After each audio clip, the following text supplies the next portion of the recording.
Delhi is the city of many stories. It's the city of Ishq, Mohabbat, Pyar. And today we're at Ginger Chanakyapuri, a lean luxe property offering comfort, thoughtful design, and a space for conversations that truly matter.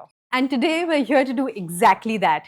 I am Popal Khanna, back with another episode of Ginger Hotels and Tay Patel Presents Stories That Stay. And who better to be in conversation with than the girl who talks about Ishq, Mohabbat, Pyar?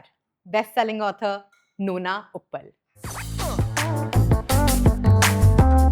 But before that, now that we're at Human, let's start with some yummy food.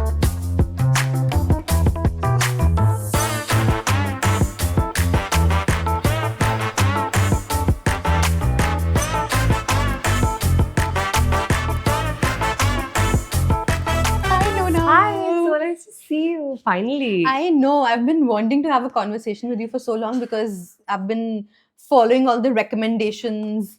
And you know, I have your book also. I Oh, have a yeah. signed copy. Yay, how? I went for my book signing to Bari and I there saw was your just- book and it had your sign. I was like, I'm going to take this book. Yay, I need your. I am so glad. Like that. I'm so glad that it's just sitting there. So yeah, I haven't read it yet though. No, it's okay. But Anyone, there are readers that come to me and they're like, I have your book, I haven't read it yet. I'm like, it's with you forever. Take Yeah. your time. Yeah. There's no rush because I genuinely feel like a book finds you when you need it. But you know why I picked it also? Because I Hmm. haven't read like a love story in so long. And I was like, I need a good love story in my life right now. I mean, I have a good love story essay, but like to read. I love the caveat. I was like, essay hai. वैसे है.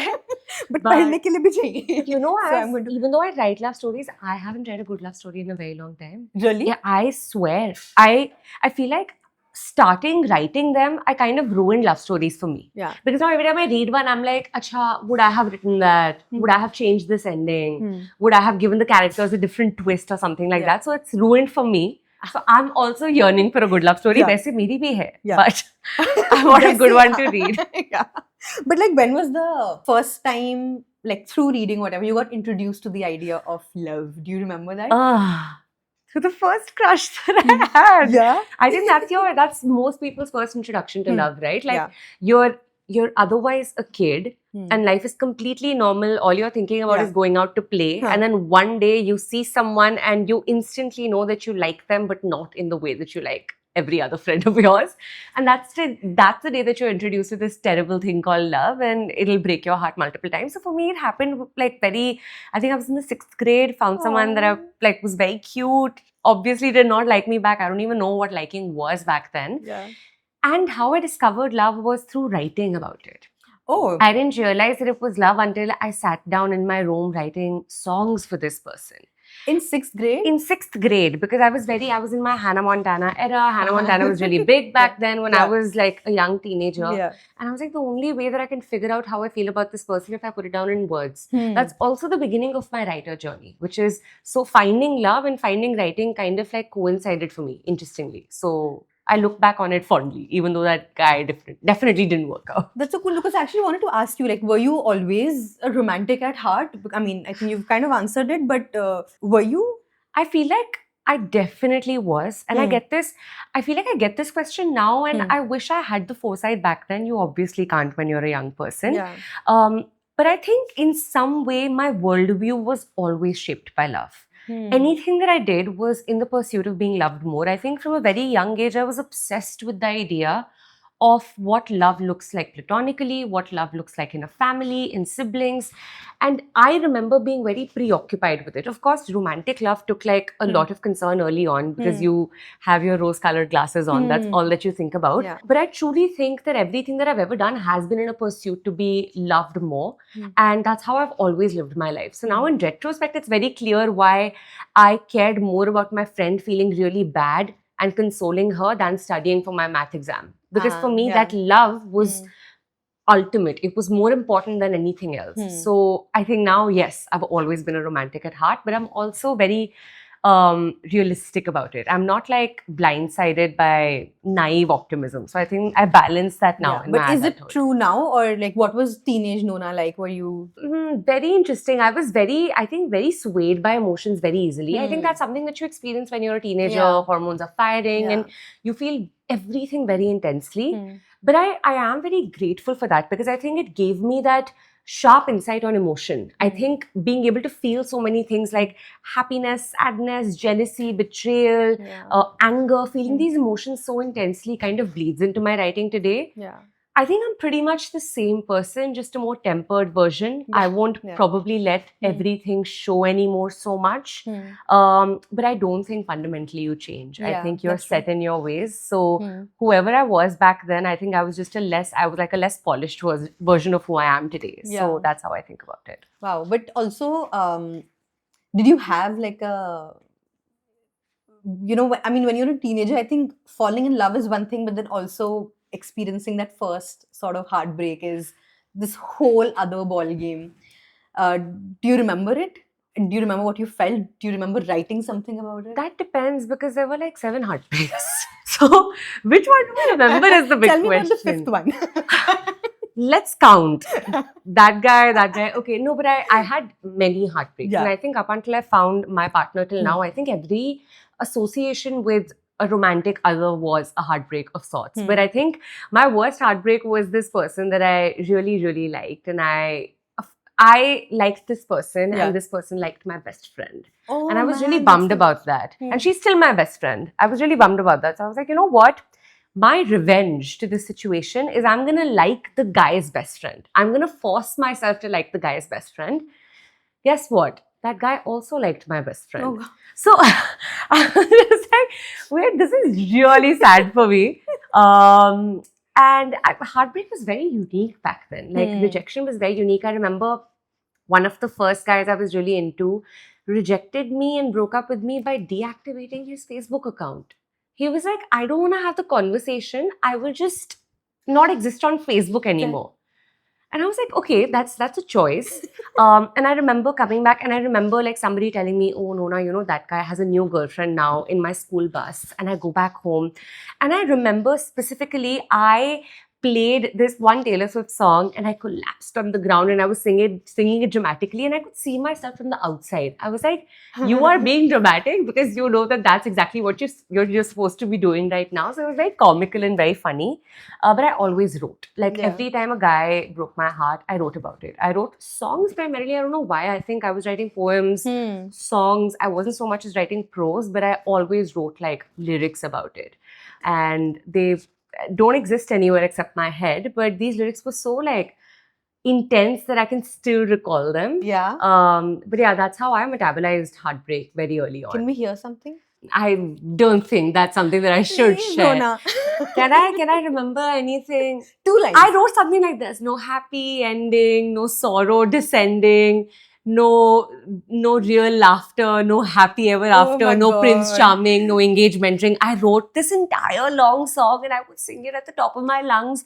And I'm just like, ew, Yeah. bad writing. Even I was a very, very sad teenager. I don't know. Yeah. I didn't even. I don't think I had a real heartbreak. Also, I think I was just like, I don't know what was going on. Like my diary is full of things like even the broken blade betrayed me today, and I'm like, Oh my God. And I See, wasn't- that's intense. but see, I wasn't. I even wasn't having writing any- that. Yeah, but I'm like, this is all coming because of a boy, Yeah. and I'm like, why am I writing this nonsense? But you know what? What is going on? For how irrelevant boys are in our teenage years, I Yeah. think they truly ignite like something latent, like, Yeah. and I'm not crediting them, but I think that initial attraction that you feel as a very Yeah. young person really brings into like, I think that strong emotion as a young person really brings out something in you. And I Yeah. think for me, it like brought out my creativity with words. Yeah. Same, Which yeah. now looking back, when I said those words out loud, there's no creativity there. But it definitely sparks something. So Yeah. at least they give us something. Exactly. I think that's where it starts. And also, did you ever think in that moment that you will kind of one day become a writer? Yeah. Yeah? I was like, I told my friends and we had seat partners, Huh. people that you would share seats with, Hmm. and it would usually be a guy for a girl because they wanted girls and guys to interact. And I was writing in my That's notebook, sweet. and I was like, this is a novel I'm writing. This notebook is a novel. And this is how old are you? I'm 5th or 6th grade. Oh, And wow. my seat partner says, yeah, I've also written one. So I was like, okay, now I won't write one. Because somebody's already done it. In my head, I was like, oh, I thought I had this brilliant idea of writing a book, but my seat partner has written a book. So, you know what? Too common. No more books can be written anymore. I will shut my novel off and not write again for the next several years. Yeah. So I was very extreme as a kid. Like, I definitely knew that writing was in there, but I don't think I ever looked at it very seriously because I don't think growing up you're ever taught that this can be a thing. Yeah. It feels like something that your favorite authors have done somehow magically, and that there can't be any more. So I don't think it was real what I was feeling, but I definitely had the inkling for sure. Yeah. And you grew up in Delhi? I grew up in Delhi. I've my first book, like the bio that your books have, my bio reads, Nona Uppal was born in, lives in, and wishes to die in Delhi. I don't know why I wrote that because now I really have to commit to the bit. Except you're living in Gurgaon. Except I'm living in Gurgaon. So maybe, I don't know But what you can that... keep that bit, it's fine. Yeah, but Delhi, Gurgaon, NCR, I think that chalta hai. It's fair. It's fair. that much is love. Delhi's more poetic to say. So Delhi's more poetic it's for fine. sure. You can't say I live and die in Gurgaon. No. That will not make its way into any book whatsoever. Yeah. Oh God, okay. Wow, you're a full-on Delhi lover, For Delhi girl. For sure, yeah. Delhi lover girl, obsessed with Delhi. I think I've had so many love stories in different parts of Delhi with different people that I've loved. Yeah. And now looking back, now that the dust has settled on all of those older love affairs, I look back on it very fondly. Okay, we've taken from love, we've come to love for Delhi. We're speaking so much about love, and there are already like so many love stories, so many of these legendary love stories, iconic love stories. Yeah. There's so much conversation. There's so many love songs, Yeah. Movies. Why do you think the world needs more love stories today? That's such a good question. I don't know if I have an answer for that, except like when you look around, it's ubiquitous. Like, I don't know the last song that was a raging hit wasn't a love song. Right. Most writers, most artists, most music produced is about love. I don't remember a theme that is as ubiquitous or as beaten down as love, except everybody tries to find a different perspective on it and they succeed.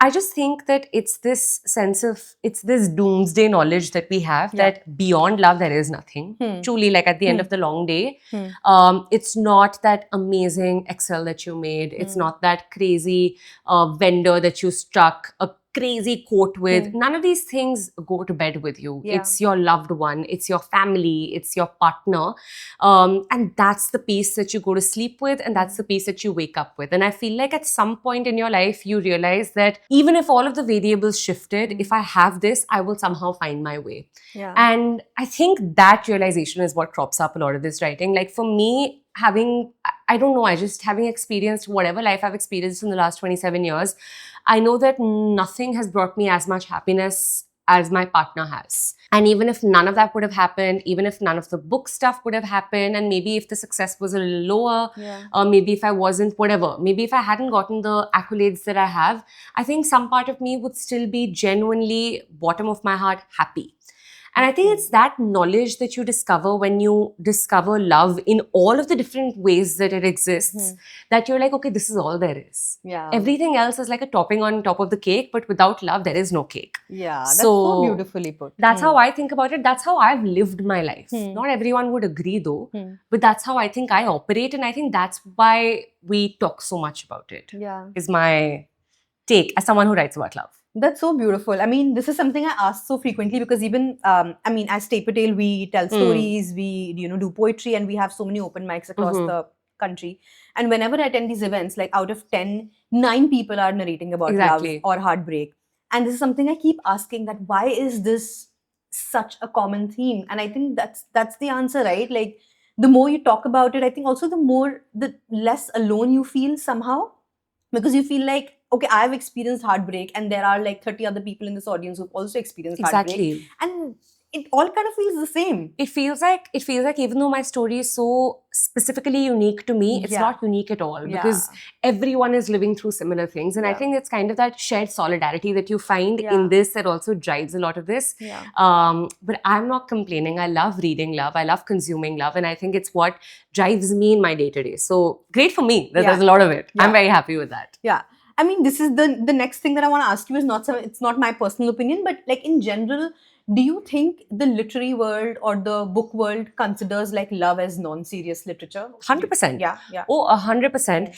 I have a very staple standard response to this, which Yeah. is that I am not in the business of being taken seriously. Okay, that's I don't care. I would much Yeah. rather you take me lightly. That's I would beautiful. much rather you sit with a book and not have like a frown on your face trying to decipher what is the writer trying Yeah. to say. I would much rather you have a very relaxed relationship with what you're reading. Yeah. I'm okay if that's what the literary world wants to designate love to be. Does it bother me sometimes that we have reduced such a strong human emotion to something like a chicklet? I don't like those words. Yeah. I feel like there are so many, I can't tell you the number of boys that have come up to me at my book signings and readings, and they've talked about my book. They're like, oh, this book taught me how to be a better boyfriend. Oh. I'm getting this book signed for my girlfriend. Will you sign it? There's this guy who's like, oh, my girlfriend's a huge fan of yours. Will you video call her on her birthday? And I video called her and wished her a happy birthday. I see so many young boys reading my work and genuinely becoming softer, kinder. And in a world where toxic masculinity is like at its peak, I'm like, is it light? Is it unserious that reading about love is actually making boys understand that being sensitive, kind, gentle is the right way to be a human? So I'm okay with the literary world designating it whatever. I think I'm writing for the reader. I have never ever written for the critic. I don't care about them. I only care about the reader that's sitting with my book in a blanket at home. If they're pleased, my work is done. Yeah. So the literary world can say anything. I don't really listen to that. And I'm very happy with that because I feel like you anyway can't please everyone. But for me, the job is to please the reader. And if like these are the young readers that I'm impacting, then I'm very happy with the job being done. And we need more men written by women. 100%. We need so much more of that. I don't want complex male characters. I want like genuinely, and because my experience with boys, touchwood, has been so nice. I know that that's not the case though. I think there's been like a massive, I think because of social media and the kind of content that we're consuming, there's been a rise in like, I just think the wrong ideas being passed down to boys and girls. But I feel like I've encountered some wonderful men, and I feel like there are more of these, and we need to talk about more of these so other men also have examples of like more men that you can emulate yourself after, other than the horrible ones that are being like currently popularized on social media. I'm not taking any names. And I think that's important. You need to set important role models for men and women. So I'm happy to be in the business of that. And I'm very glad that that's having outcomes. And I'm seeing it. I'm seeing boys read romance. And that for me, it didn't happen at my age. No, boys would look down upon me for reading like love stories. And now there are boys reading love stories and annotating it with their girlfriends. And that's lovely. And I love that.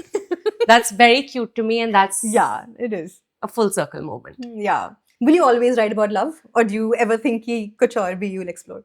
I'm in a little bit of a dilemma about this because I definitely think that love is a central thesis.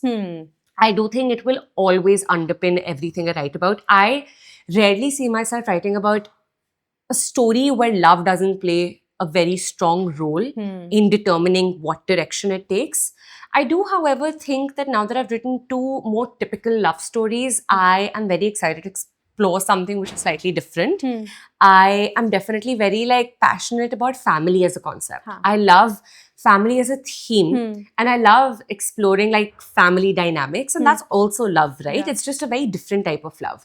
So I think when it comes to like the umbrella, love will always like guide me. But I want to, as a writer, challenge myself and do more complex storytelling. So that's for sure there, which is why the third one is currently at like a halt. I have no idea what I'm going to write.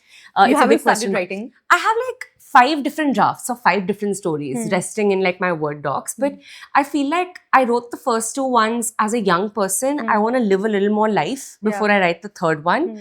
Because I wrote the first one when I was 23, leading up to 24. That's very young to write a book. And I'm very proud of it. But I feel like I need some time to like live more life, see more things, gather more perspectives before I write another piece, because I know the impact that this work has on people. I want to do like fair by it. So we'll always write about love in some form, but the stories, I want to get more complex with them. Does it make you feel like more responsible now that you have like this readership and so many people following you, looking up to you, your work? Do you feel pressured to write? Do you think it came in much easier when you were 23 and you felt like, हाँ चलो लिख देते हैं कुछ भी and we'll figure it out? Or you know, when you're a kid, everything comes easy. Yeah. You don't know the consequences. I was writing the first one into a void.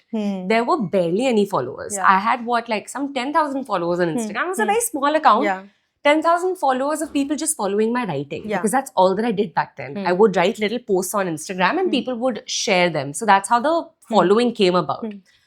But I was writing into the void back then. I was like, कौन पढ़ेगा? 10,000 में से I think 1%, 10% लोग पढ़ लेंगे. Like it won't be so much. And by the time the second book has rolled around, lots of people are reading it. Yeah. There's pressure and there's stress for sure. I think my biggest pressure is I don't want to have, like, I sincerely hope I have not written my best work already. And I don't mean to say that what I've written is so great. I just mean that I want to be continually improving. Yeah, that you have more in you. Yeah, I have more in me, and I want 40-year-old me to look back on my work and be like, oh my God, you've come so far. Yeah. That's the perspective that I want to have. Yeah. So I feel pressure, but my readership is so kind. They're so nice. Like anytime that they tell me that I like the first book more than the second one, they're so kind about it. They're like, don't feel bad. I'm like, it's okay. Yeah. You are allowed to have favorites. The fact that one book of mine is your favorite That's is honor enough. Yeah. But they feel so scared telling me. I'm like, it's okay. But pressure for sure, but the best kind. And I also have I truly, like, we're talking about love, and I feel like romantic love should, like, any kind of love should empower you and push you to be more. I think, and I have to credit my partner for this. He's the one who says you can't just, like, this can't be it. You have to write more, and you have to, like, write more complex stories. Yeah. I see it in you, but you need to challenge yourself. And I feel like I've taken those words really, like, upon myself. So I feel pressure from him as well. I feel pressure from my family because I really want to write things that I'm proud of. Yeah. And mostly myself because I'm my worst critic. So there's a lot of pressure, but it'll happen. It'll happen when it's supposed to happen. Yeah. Also, talking about pressure, you read so much. Yes. Like, something that I have also realized is that, like, when I am reading a lot, it's obviously inspiring, but then there's also, you're reading all these legendary folks and these amazing writers. Yeah. Do you feel that pressure that you... No. Okay. No, I don't feel bothered by that because I feel like even as a writer, I want to be the best I can be, but as a reader, I want the best that there is for the world to offer. I don't want to pick one over the other. So I want excellent works written. Yeah. I want things that open my mind, change my mind. I want to go to places that I'll probably never go in my lifetime and live those worlds. And I am such a thirsty reader. I would never, ever want to take away the world's best works written, no matter how much pressure they put on me, because for me, that was the joy. That's where it all began. Reading is what sparked the idea of writing. Reading is what gives me material forward. Yeah. So for me, that's like my food. And I will never give that away. So, of course, on a more intellectual level, you feel pressure because you're like, oh my God, somebody can write like this and I can't write like that at all. But I feel like I quieten that part of me and be like, okay, but you need this. This is nutrition. Take it. And whatever comes out of you is the best you can do. Yeah. So I temper that out because I'm a huge reader at heart. We all know that. But you mentioned your partner and you write about love and you've always written about love. Yeah. You've mentioned about your 7 teenage heartbreaks. They were actually 13. So, I mean, there is this Bollywood romance, there's this bookish romance. Do you believe in that sort of a fairy tale in real life, or do you think real love is actually very boring and ordinary and that is how it should be? Like, what is your take on that? Controversial. I think To the camera, please. I think all love stories should start as big and cinematic and romantic. I think I'm definitely a big sucker for like big romantic love, at least at the beginning. Like, I want to be swept away. I want like you to be extreme. Like, for instance, my partner, like, we've been together for 8 years now. The first 2 months, he was like, I'll marry you someday. I'm just like, we're 20 years old. Like, please stop it. It's too dramatic. But like, clearly was very, very intentional about what he said. And my initial like processes of falling in love were very big-hearted, very large, very romantic. Real love, though, is boring. Real love is the fact that your partner is sick in a different city and you call their hotel and say, can you please send some khichdi and dahi to their hotel, which is literally what I did before I came here because my partner is actually sick as we speak. That's real love. Real love is just like the boring bits. Like, caring how much water they've had because they have a stomach flu is real love. Yeah. It can't always be romantic. The novelty will wear off. Eventually, if you've spent 8, 9, 10 years with someone, and that's the lower end of the scale. Like my parents have been together for 30 plus years. If you've spent so long with someone, you can't be allured by them on the day to day. Yeah. But I think what real love is a whole lot of peace. I am my most calm self around my Agreed. partner. Yeah. I am my most, like, my nervous system calms down. There's no anxiety. I don't feel like the world's about to collapse. Yeah. My fight or flight rests. Yeah. You feel like a child. I feel like a child. Yeah. I feel like a child. My child way of speaking comes out. Yeah. That's real love. Yeah. So of course, have the drama, have the romance, have the big Bollywood like opening. But eventually you have to resign to the fact that love becomes ordinary and quiet, and that's how it's supposed to be. But what do you think? What's been your I experience? completely agree with you. I think it usually starts like I met my husband in a very dramatic setup. We were both like solo tripping, backpacking in the mountains. So it sounds like a very, this larger than life love story. Yeah. But I'm telling you, the second we met and we had our first conversation, it just felt like this feels so comfortable. Yeah. There is that sense of excitement, but it does not, I feel like nice talking to this person. And I think for me, 5 years in, I just feel like when I'm with him, I just feel like a child. That's exactly like what you said. Your child voice comes out. You're like, you want to be babied. And usually I'm not like that with other people, right? I would be like, I'll walk into the room. I want to have that authority. I want to... 100%. But that's the point. Like being a child is your ultimate form of safety. Like the fact that you can revert to your child status in front of someone means that every piece of you feels relaxed and non-threatened. Yeah. And you will never have that feeling again as an adult, but you can in those moments. Yeah, and that's what I love about my partner also. Like he'll usually be, I hope he's not around. He'll usually be very, straightforward and, very quiet around people. But like with me, I know that he's also like a complete child. Like you see different parts of them. Yeah, you will never see that kind of baby voice coming out in front of anybody else, or him being like this over-the-top dramatic person. Just being silly, It's being able to see those features and those parts of each other that's just reserved for you too.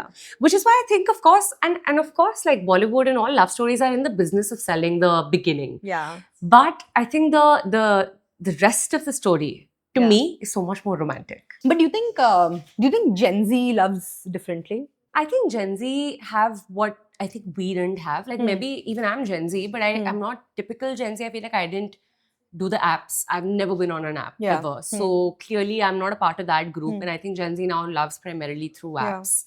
Also because of the lack of third spaces, like there aren't many.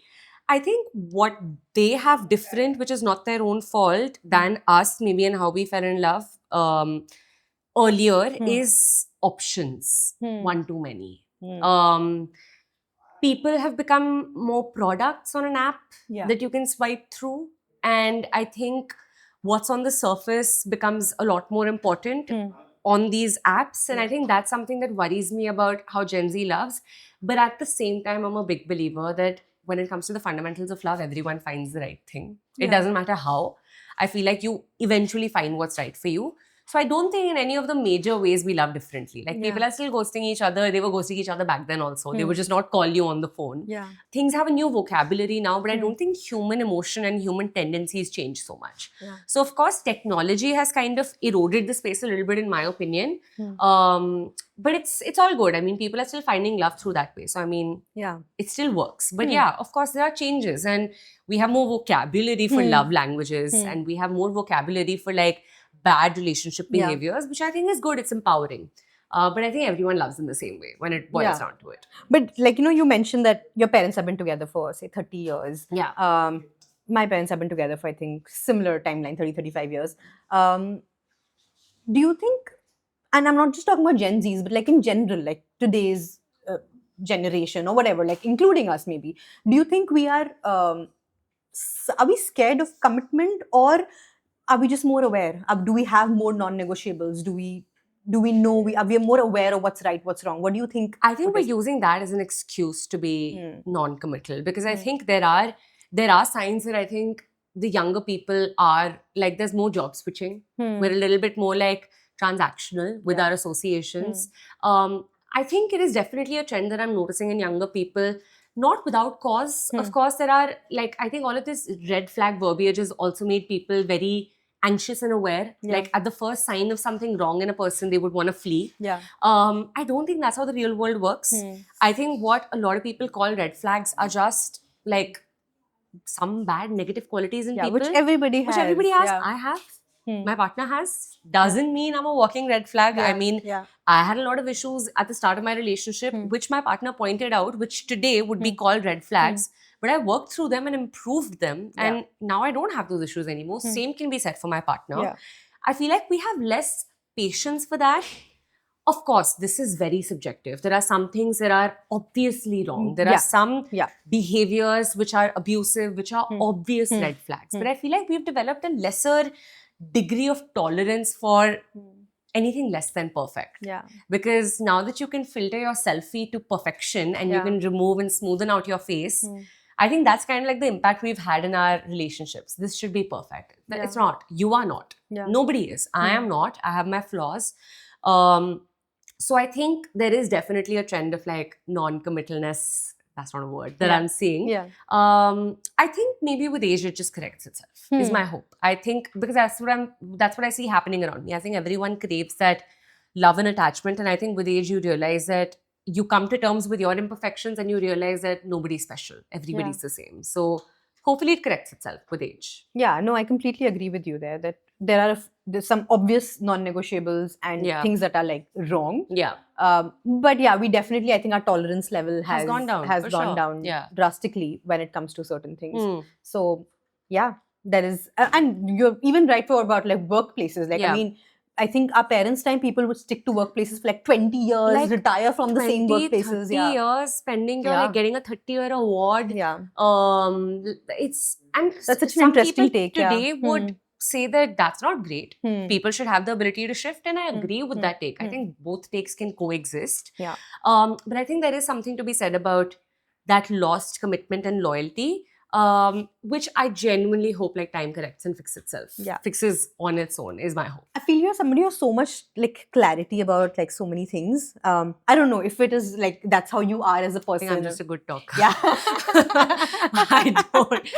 I don't. I'm a very, very confused question mark kind of a person. Yeah. Like in my real life. Actually, I don't know if that's true. I find it very difficult to like, these questions always like really stump me because anytime anyone asks me, what kind of a person are you? I'm like, oh my God, I don't know. And then I go into this deep existential like Yeah. worry because I truly don't know, but maybe what I am is what you perceive of me. And Yeah. if that is what you perceive of me, maybe that is what I am. Yeah.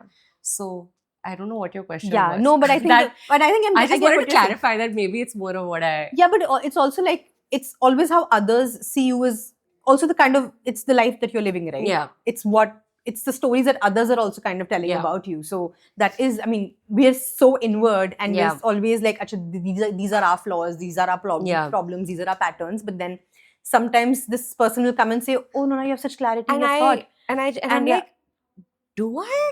Yeah. What? This has never come up in my head, which is why I Yeah. love conversations with people, especially new people, because I feel like they see the most recent version of me. Yeah. And they don't have that past baggage that maybe my parents, Yeah. my sister, my partner do. Yeah. They can tell who I am as Nona at 27, Hmm. which is very interesting to Yeah. me. So maybe at 27 I am full of clarity, but I live with all of the ages I've been. Yeah. And so many of those ages did not have clarity. So I feel like I still feel those ages with me. yeah. But maybe all that you get is this age. Yeah. You get, Yeah, does that I make get what you're sense? saying. Yeah, Yeah. yeah. Do you remember like a moment in life where something happened with somebody and you kind of just understood that this is what love is? Do you remember anything, any conversation, maybe something you read, maybe a moment in life where you're like, No, it didn't happen in a oh my God, this is gonna sound so dramatic. I mean, Yeah. I was 19 years Yeah, old yeah. and I remember I was in a room and it was a college debate and it was a completely ordinary day. I think it was slightly rainy outside and we were in a room and some like announcements were happening and all of that. And I just look around the room and I've just like, I just shook my head to like get a sense of everything that's happening. And I see my current partner, I see him there and I'm just like, oh, that's you. I'm going to be with you one day. Hmm. I did not know what his name was. I didn't know who he was. I just knew that I saw him and I knew. Hmm. What? I don't know. Yeah. And 3 months later, we were together. We've been together for 8 years now. I haven't had that experience ever since. And I haven't had that sense of clarity being like, oh, the universe put you in this room with me exactly at that time Yeah. and caused me to move my head in a way that I caught you the second that I moved my head. And you looked back and I knew in that moment that we'd be together. There was no signs for it. We hadn't ever talked before and I didn't know his name. I had no idea who he was. I just saw him and I was like, I guess that's it. Yeah. This is the person. Wow. That's absurd. If my child ever said, oh, I've seen someone and I love them, I'm like, what, are you insane? Are you hearing yourself? I can hear, but that's how crazy love is at that young age. And I feel like that was the moment for me. So it wasn't words, it was nothing. It was just like, oh, I don't know. I still can't describe it. It was very otherworldly. But I remember feeling this way very distinctly. And I remember just like thinking, okay, this is going to happen. Yeah. When will it happen? Is the question mark.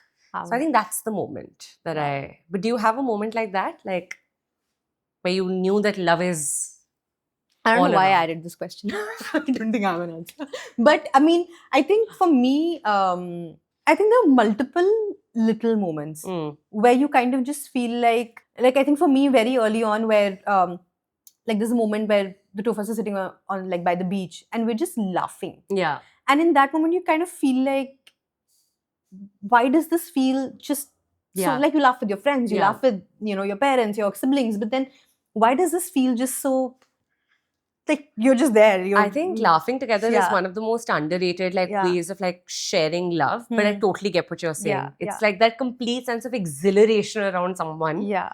And it feels like home and like instant family. So that I think those are like countless moments. I can't even remember. Exactly. So the there's number so of many times. which kind of then form your definition of what love is and what the kind of love that you want in your life also, exactly. right? Yeah. Is there something is there a quote or like something about love that you've read that you feel will always be true? It's a tricky It's a one. very sad quote.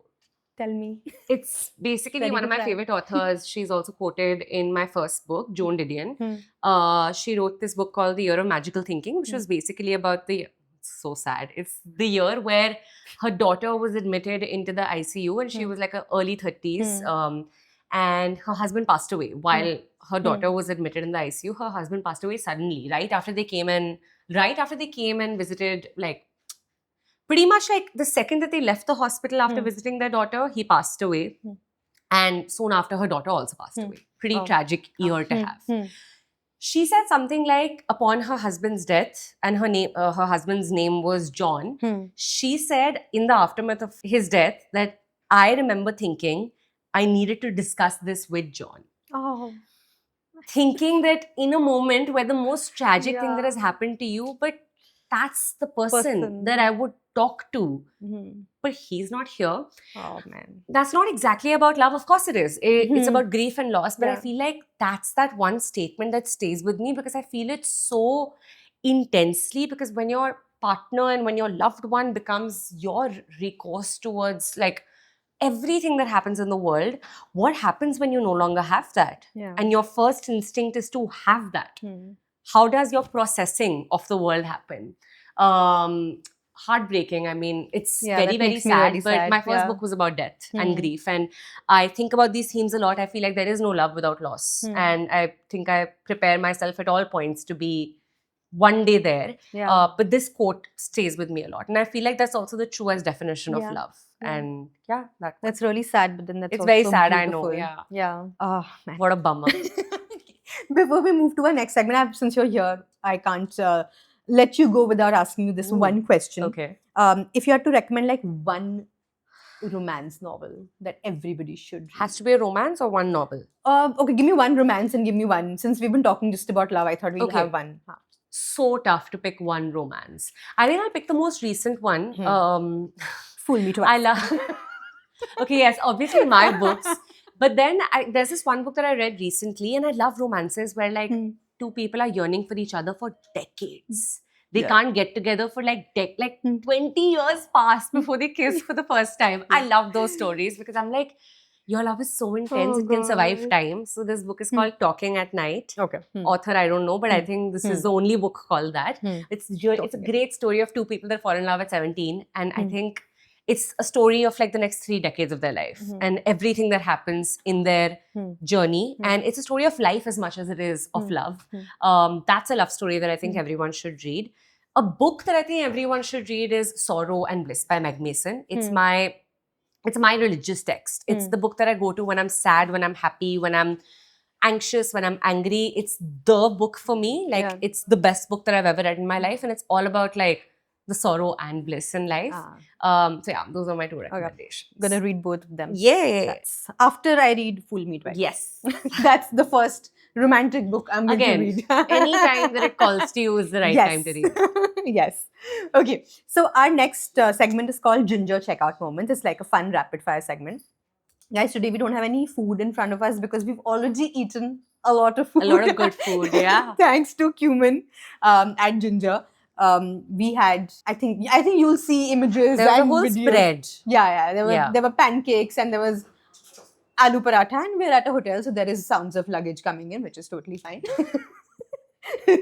And so we've already eaten. So now Nona's not Okay, having so- a coffee. No, She's- but can we add that this is my second large mug of coffee?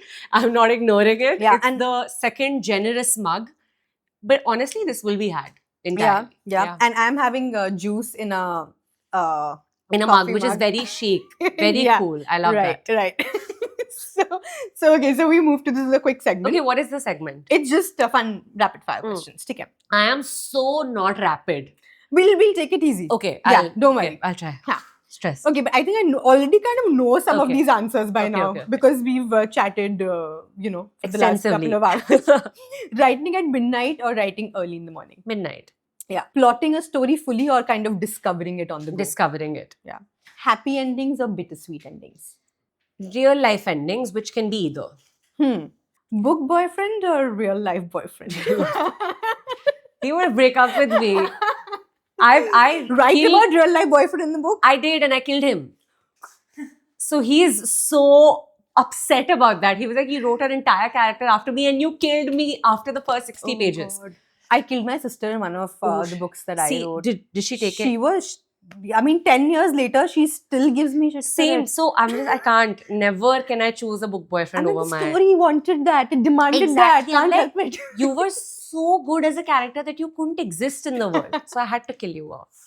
Okay, this one is interesting. If you had a quiet weekend in a place like, say, Ginger Gangtok, with no distractions, what kind of a story would you end up writing? I would write a story about a woman who can't leave her hotel room. Nice. And all of the epiphanies that she has Hmm. sitting inside her hotel room, just watching the view out the window. Hmm. A woman locked. Ooh. Wow. Let's write that.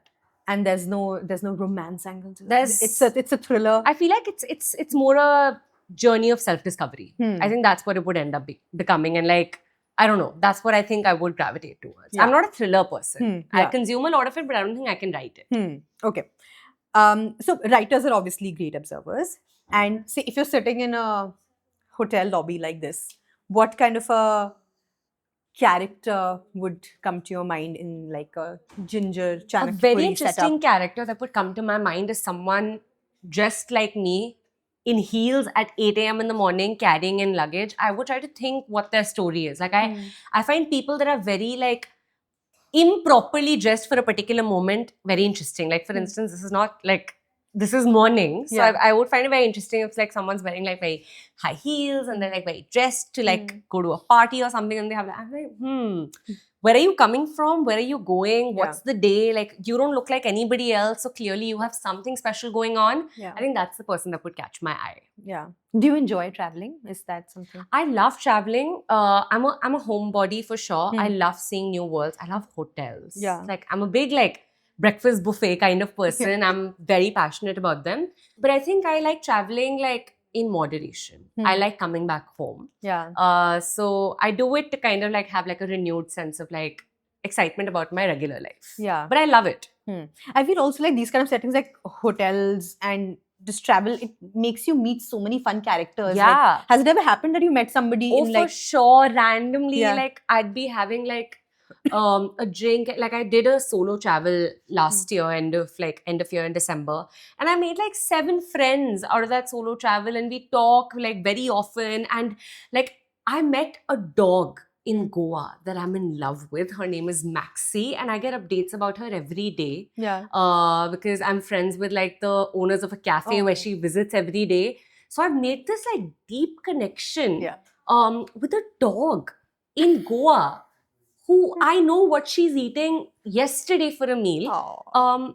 That's what I crave. I Yeah. crave that very organic human connection that can only happen by being at the right place at the right Yeah. time. And I think that's why I love travel. Like Yeah. getting to meet people I wouldn't have normally met in my everyday life and then forming these deep bonds. Like I can't wait to go back. Yeah. Wow. Okay, last set of questions. What's the first book that comes to your mind when I say the following? First one is Easy Love. Fool me twice. Huh. What a bad plug. Family. Family. Sorrow and Bliss. Friendship. Wow.